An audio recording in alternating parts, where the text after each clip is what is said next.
dobro jutro još jednom. Ne znam koliko se naši gledalci i slušaoci sjećaju, ali ja sam prošlog petka najavila našu Elmu i obećala da će ona od sada svakoga petka uveseliti nekog, zapravo najbržeg našeg gledaoca i slušaoca. Dobro jutro, Elma. Dobro jutro, Antonija, vama i vašim slušateljima i gledateljima. Evo nas na kraju još jednog radnog dijela sedmice.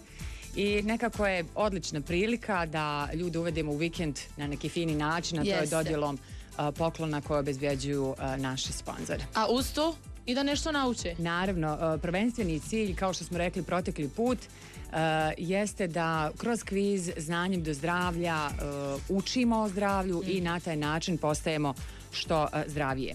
Uvođenje zdravih životnih navika, prevencija bolesti, rano otkrivanje, sve su ovo razlozi zbog kojih produciramo ovu edukativnu emisiju, odnosno kviz. Podsjećam, kviz je podijeljen u 2 bloka i 2 slušatelja ili slušateljke koji budu najbrži i pritome najpažljiviji imaće priliku dobiti poklon koji obezbjeđuje Udruženje za razvoj društva KAP. Sada budite jako pažljivi jer u okviru teksta koji ću pročitati pronaći će se i odgovori na pitanja koje ćemo u narednim minutama postavljati. Dakle, telefon u ruke 033 861 436 i 033 861 437 su brojevi telefona na koje se možete javiti. Rekla sam, budite pažljivi. Za one koji nisu bili proteklog petka s nama, samo da znate, tema kviza je dijabetes i utjecaj dijabetesa na kardiovaskularna oboljenja. Edukativni kviz Znanjem do zdravlja. Petkom na radiju Otvorena mreža i TV1 u 8 sati, jer zdravlje je najvažnije. I evo nas, kao što smo rekli, u okviru kviza Znanjem do zdravlja. Još jednom pažljivo slušajte tekst. Kao glavni razlog za oboljevanje od dijabetesa navode se nezdravi životni stilovi, nezdrava ishrana, dakle bogata kalorijama, gojaznost, nedovoljna fizička aktivnost i naravno genetsko nasljeđe. Navedeni faktori rizika su sve više dominantni kod opće populacije bez obzira na dob, a samim tim i kod djece. Ako dodamo svakodnevni stres, jasni su razlozi povećanja broja oboljelih od dijabetesa. Simptomi koji nas upućuju da organizam ne funkcionira dobro, odnosno koji upućuju na pojavu dijabetesa su prije svega često mokrenje, pretjerana žeđ, povećana glad, gubitak težine, umor, zamagljen vid, povraćanje i bol u trbuhu, a zbog ovih simptoma svakako bismo morali provjeriti nivo glukoze u krvi. Sada da vidimo imamo li nekoga na liniji. Imamo. Dobro jutro. Halo, dobro jutro. Jeste nas slušali proteklog petka? Jesam. I odakle nas zovete? Iz Bugojna. Iz Bugojna. Vi dakle znate pravila ovog kviza? Znam. Prvo pitanje, najčešći razlozi za oboljevanje od dijabetesa su? Pa, nezdrav život, gojaznost, eto. I barem još jedna. Vrlo česta. Genetsko nasljeđe, što ne mora uvijek biti, ali se događa. Dobro, to su neki od razloga. Znate li kako neko može prepoznati simptome dijabetesa? Pa, ima povećano mokrenje, zatim glad, oslabljen vid, eto. Dobro, to su sve simptomi, odnosno neki od simptoma koji nam ukazuju na to da osoba boluje od dijabetesa, odnosno da postoji mogućnost da boluje od dijabetesa. Rekli ste, zovete iz Bugojna, vaše ime je?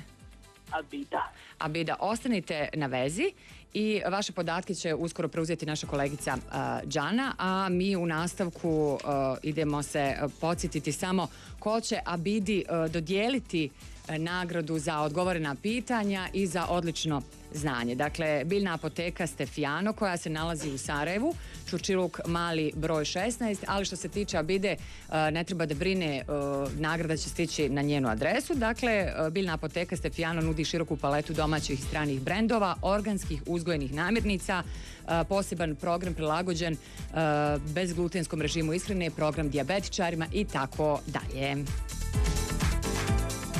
Znanjem do zdravlja uz Udruženje za razvoj društva KAP i Novo Nordisk, samo na Otvorenoj mreži. I nastavljamo dalje uz kviz Znanjem do zdravlja. Dakle, petkom samo na otvorenoj mreži. Budite pažljivi, poslušajte sljedeći tekst i zovite nas na brojeve telefona 033 861 436 i 437. Niz je faktora rizika na koje sa sigurnošću možemo utjecati zdravom ishranom, povećanjem fizičke aktivnosti, smanjenjem prekomjerne tjelesne težine i reduciranjem stresa. Kod velikog broja osoba koje su pod visokim rizikom može se spriječiti ili značajno odgoditi javljanje komplikacija dijabetesa. Fizička aktivnost olakšava normalizaciju tjelesne težine, poboljšava dejstvo inzulina i utječe na lučenje endorfina, hormona zadovoljstva, koji poboljšava raspoloženje i olakšava liječenje. Fizička aktivnost je lijek, pa zato mora da se provodi svakodnevno. Intenzitet vježbanja je individualan, ali nastojati da to bude bar pola sata brzog hodanja dnevno. Važno je savjetovati se sa svojim ljekarom o mogućem uključenju lijekova koji olakšavaju normalizaciju tjelesne težine, smanjuju rizik od srčanih bolesti i smrtnosti. Najvažnije je dakle promijeniti štetne životne navike. Jeste li vi promijenili ukoliko ste imali neke štetne životne navike? Dobro jutro. Halo? Je li imamo nekoga na liniji? Halo? Samo ću vas zamoliti da nas slušate u slušalici. Dobro, hvala. Tako će biti lakše komunicirati i vama i meni. Za vas prvo pitanje, zapravo recite mi odakle nas zovete. Iz Tuzle. Iz Tuzle. Kao i protekli put, čini mi se, slušateljka je bila iz Tuzle, samo ću vas ja napomenuti da ćete ovu nagradu iskoristiti samo ukoliko dođete u Sarajevo ili poklonite nekom iz Sarajeva s obzirom da je riječ o fitness centru. Prvo pitanje za vas. Pa ja sam mislila da je lijek, onda ću prepustiti nekom drugom. Dobro, i to je pošteno. Hvala. Hvala vama na javljanju i što nas slušate. U svakom slučaju budite i naredni put, nešto drugo bi vas moglo obradovati. Dobro jutro. Halo. Dobro jutro. Ko je se nama? Halo. Halo, ja molim. Dobro jutro. Dobro jutro. Zovete nas odakle? Zovem iz Tuzle. Iz Tuzle ste i vi. Tuzla vam je baš aktivna. Recite mi, postoji li mogućnost da nagradu koju ćemo vam dodijeliti iskoristite u Sarajevu, riječ je o fitness centru, ili eventualno da je proslijedite nekom iz Sarajeva? Pa, ako dobijem to, imam sina gore u Sarajevu. Krasno. Kao protekli put što je uradila slušateljka, recite mi kako se vi osjećate, jeste li zdravi, dobri, koliko vodite računa o zdravlju? Pa tako, relativno, hajde da kažem zdrav, ipak su godine neki 65, Dobro. ali eto, hajde da kažem relativno u dobrom stanju. Dobro, treba biti i pozitivan i to je jedan od načina da budemo što zdraviji. Znate li kako smanjiti rizik od kardiovaskularnih oboljenja?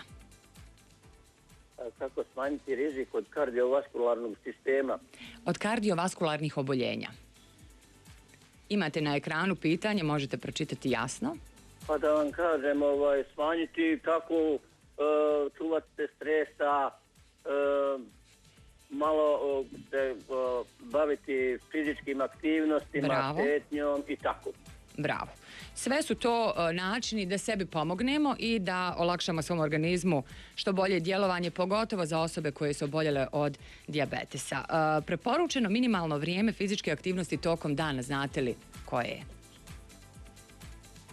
Pa otprilike tako 1 sat vremena. To je super. Ukoliko odvojite sat vremena bit će odlično, a minimalno je pola sata nekog brzog hodanja, pa imali problema ili ne, dobro je to raditi kako ne bismo imali problema, je li tako? Kako ste rekli da se zovete? Sad. Nisam vas ni pitala koliko mi se čini. Esade, vi ste osvojili nagradu za svoje dijete i to je odlično. Riječ je o Fitness Universu, odnosno o članarini. Naime, ovaj fitness centar koji se nalazi u Importane centru u Sarajevu, ulice Zmaja od Bosne, poklanja 2 mjesečne članarine, odnosno članske karte za neograničeno korištenje fitnessa i grupnih časova, joge, zumbe, pilatesa, uz ljubazne i certificirane instruktore. Ja mislim da je ovo odličan poklon.